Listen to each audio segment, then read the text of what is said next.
My dear students and all my dear viewers, you all are welcome to Mishra Sir classes. Today I am going to describe Agriculture in India Part 2, that is about food crops, and this is for ICSE class 10. So food crops के इस part में हम देखेंगे यहाँ पर सबसे पहले rice के बारे में, और आज हमारा ये वीडियो राइस से रिलेटेड ही है। तो इसको हम लोग देखेंगे राइस में। राइस जैसा हम लोग जानते हैं कि एक खरीफ क्रॉप है और इंडिया में राइस का इम्पोर्टेंस बहुत ही ज़्यादा है, क्योंकि ये सबसे इम्पोर्टेंट क्रॉप हम इसलिए कहते हैं क्योंकि ये हमारे देश के आधे से ज़्यादा पॉपुलेशन को सपोर्ट करता है। आधा से ज़्यादा पॉपुलेशन जो है हमारे देश का वो राइस के ऊपर डिपेंड होता है। राइस एक स्टेपल फूड है जिससे कि आमतौर पर इंसान जिंदा रहता है। ख़ास तौर पर दो तरह के लोग, जो नॉर्थ ईस्ट में रहने वाले लोग हैं और साउथ में सदर्न पार्ट में रहने वाले लोग हैं, ये लोग राइस पर डिपेंड रहते हैं। ये एक तरह से ये ट्रॉपिकल है एज वेल एज सब ट्रॉपिकल क्रॉप है। तो इस तरह से ये एक वर्सटाइल क्रॉप के रूप में देखा जाता है, क्योंकि इसको डिफरेंट पार्ट्स ऑफ इंडिया में कहीं भी इसको ग्रो किया जा सकता है। इसके कई सारे यानी कायदे कानून हैं जिसको हम लोग देखेंगे। तो हम लोग यहाँ पर चलते हैं, इसके सॉइल के बारे में, इसके क्लाइमेटिक कंडीशंस के बारे में, इसके यानी एरियाज़ के बारे में हम लोग पढ़ेंगे। सबसे पहले हम इसके सॉइल को देखते हैं कि कैसे सॉइल पर राइस का कल्टीवेशन ज़्यादा अच्छा होता है।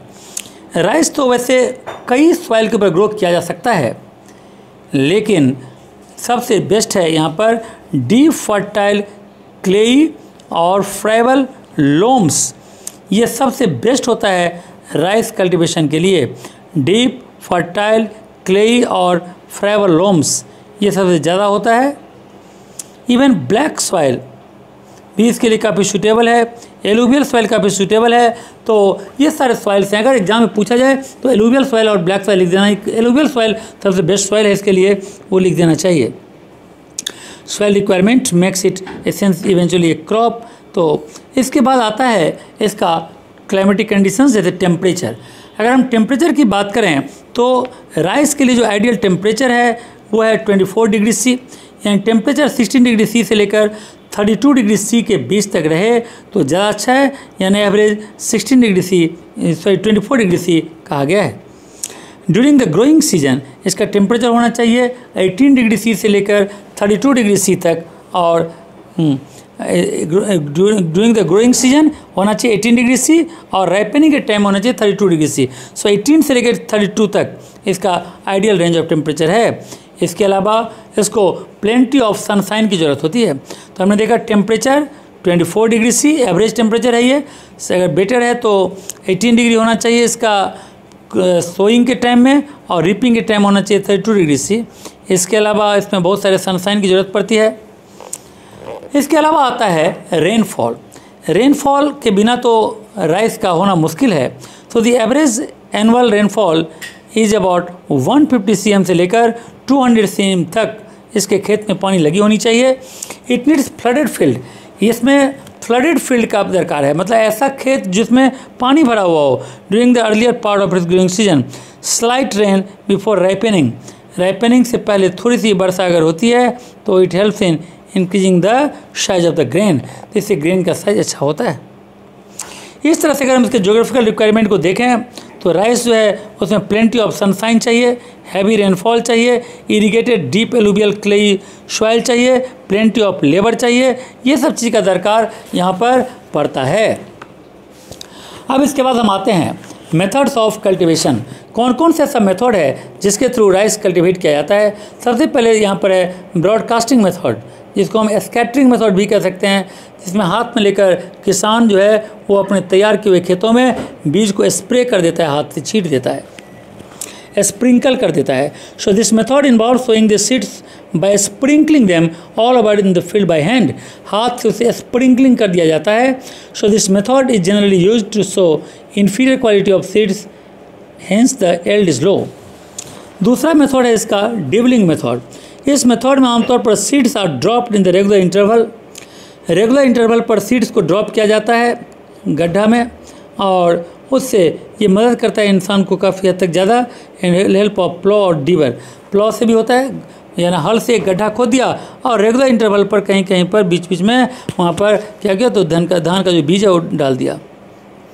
इसके अलावा अगर देखें तो इसमें it is mostly use in Tamil Nadu, ये तमिलनाडु में ज़्यादा यूज़ किया जाता है। Sometimes seeds are soaked in water for a few hours, कभी कभी धान का जो ये होता है उसको वाटर में कई समय तक, उसको कई घंटे तक उसको डुबा कर रखा जाता है उस धान को। It helps in quick germination, जिससे जब वो खेतों में जाता है तो जर्मिनेशन का प्रोसेस है उसमें उसकी रुकावट नहीं आती और जर्मिनेशन हो जाता है। तो ये था दूसरा मेथड, ड्रिबलिंग मेथड। तीसरा है ट्रांसप्लांटेशन मेथड। इस मेथड में आमतौर पर यानी किसी नर्सरी में लगभग 4 सप्ताह तक सीडलिंग्स को रखा जाता है, यानी सीडलिंग्स उगाया जाता है किसी नर्सरी में, और जब 4 सप्ताह हो जाता है तो इसको ट्रांसप्लांट करते हैं। और ट्रांसप्लांट करने के बाद इसको हम लोग क्या करते हैं, तो किसी ऐसे नए रीजन में जिसको पहले से खेत तैयार करके रखते हैं, फ्लडेड करके रखते हैं, उसमें उसको डाल देते हैं, यानी उसको एक सर्टेन इंटरवल पर उसमें उसको लगा देते हैं, जिससे entire process is done by hand. सारा कुछ यहाँ पर हाथ से ही होता है, तो बहुत सारे लेबर्स का यहाँ पर दरकार पड़ जाता है। इस मेथड का जो एडवांटेज है वो ये है कि लॉट ऑफ लेबर इसमें लगता है, जो आमतौर पर इजीली मिल जाता है। When resowing the words are removed, और जब रीसोइंग करते हैं, दोबारा सोइंग करते हैं, इसमें घास जो है हट जाता है। And there is less wastage of seeds, इसमें सीड का वेस्टेज भी कम होता है। तो ये हो गया ट्रांसप्लांटेशन मेथड, जो आमतौर पर काफ़ी पॉपुलर है। इसके अलावा अगर देखें तो जैपनीज मेथड भी आजकल सबसे ज़्यादा जो पॉपुलर है, साइंटिफिक है, वो है जैपनीज मेथड। जैपनीज मेथड में हम लोग क्या करते हैं, the use of less but good quality youth. इसमें use of less but good quality, कम लेकिन अच्छे क्वालिटी का सीड सप्लाई करते हैं। Sowing the seeds in raised nursery beds, और सीड्स को नर्सरी बेड में तैयार किया जाता है। Transplanting the seedlings in rows to make weeding and fertilising easy. Transplanting it seedless, जब इसके सीडलिंग्स को हम ट्रांसप्लांट कर देते हैं तो टू रोज में और कॉलम्स में, तो ये इजीली वहाँ से, यानी क्या होता है इसमें, to make weeding and fertilising easy, इसे फर्टिलाइजर करने में, वीडिंग करने में आसान हो जाता है। It also involves much use of manure, इसमें मैन्योर का हम ज़्यादातर यूज़ करते हैं। This method insures 3 times higher yields, और इसका प्रोडक्शन का जो रेट है वो लगभग 3 गुना ज़्यादा होता है नॉर्मल से।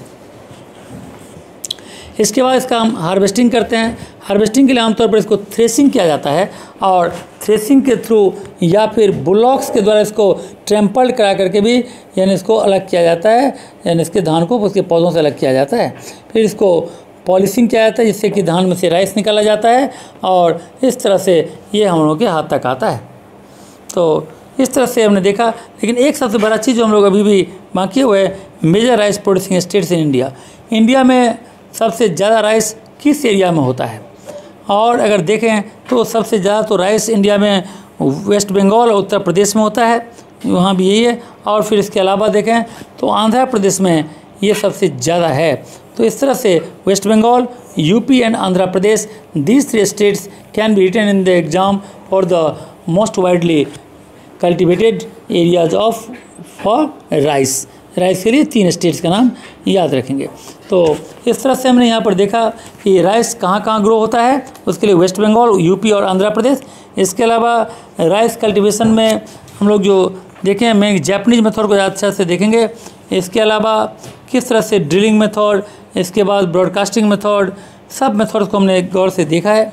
इसके अलावा राइस के लिए कैसा सॉइल चाहिए, कैसा क्लाइमेटिक कंडीशंस चाहिए, वो भी हम लोगों ने यहाँ पर तैयार किया है। इसके अलावा आता है यानी राइस कैसा है, क्रॉप है, क्या इसमें फैसिलिटी चाहिए, वो सब नॉर्मली हमने डिस्क्राइब किया है।